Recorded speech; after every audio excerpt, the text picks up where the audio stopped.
What is your feeling? ఆనందం, సంతోషం. సేవ చేసినందుకు, సేవ చేసే భాగ్యం కలిగినందుకు చాలా సంతోషంగా ఉంది. ఓకే సార్, మీ గ్రామాన్ని ఎలా అభివృద్ధి చేయాలనుకుంటున్నారు మీరు రాబోయే సంవత్సరాలు? వాస్తవంగా మరి ఇప్పుడు జాతీయ ఆదేశ క్రమం గత లాస్ట్ 5 years కొంచెం పేర్లు సరే కరోనా కావచ్చు, లేకుంటే కొంత పాలకవర్గం నిర్లక్ష్యం వల్ల కొంత సాధించలేకపోయింది. దాన్ని మేము కొత్తగా ఎన్నికైనటువంటి గ్రామ సర్పంచ్గా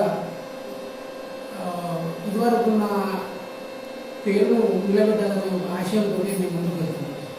ఒకసారి మీ గ్రామంలో ప్రస్తుతం ఎటువంటి సమస్యలు ఉన్నాయి ప్రస్తుతానికి?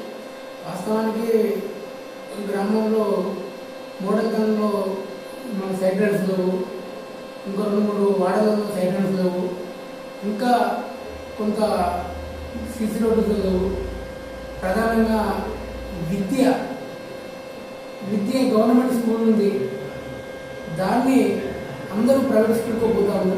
దాన్ని ప్రైవేట్ స్కూల్కి పోకుండా విద్యాపరంగా గవర్నమెంట్ స్కూల్లో పంపాలనే ఒక ఆకాంక్ష, దాన్ని ప్రధానంగా చూసుకోవాలని చెప్పి అనుకుంటున్నాను. ఓకే మేడం, మీకు ఓటు వేసి గెలిపించిన మీ గ్రామ ప్రజలందరికీ మీరు ఏం చెప్పాలనుకుంటున్నారు? ఓటు వేసి నన్ను గెలిపించినందుకు మా గ్రామ ప్రజలకు పాదాభివందనాలు. ఏమైనా చెప్పాలనుకుంటున్నారా?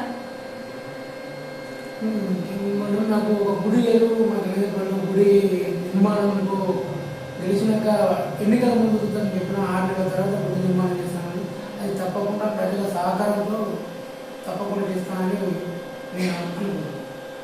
Okay sir, thank you. So ఇదండి టుడే ఇంటర్వ్యూ. Thank you.